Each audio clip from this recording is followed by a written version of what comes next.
Dalawang arestado sa Quezon at Batangas matapos makuhanan ng mga hindi lisensyadong baril. Yan ang tinutukan ni John Consulta Exclusive. Sa bisa ng search warrant, pinasok ng mga pulis ang bahay na ito sa Candelaria, Quezon, kung saan natagpuan ang isang di-lisensyadong caliber 45 at mga bala. Dahil walang maipakitang dokumento si Victor Mendoza, agad siyang inaresto. Nagkaroon nga sila ng magandang information dito na mayroong isang personality na mayroong hawak na baril, kaya inaplayan nila ng search warrant.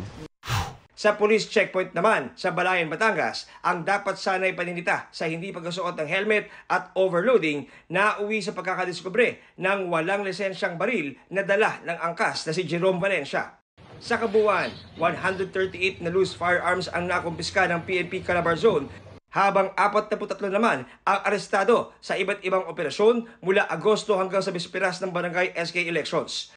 Dala-dala po natin yung listahan ng mga unrenewed firearms. Ito po ay binigay natin doon sa mga hepe natin, doon sa mga provincial director natin, para ito po ay atin kunin, at kung hindi po ito isinorender ito po ay kailangan ng gawan ng police operation.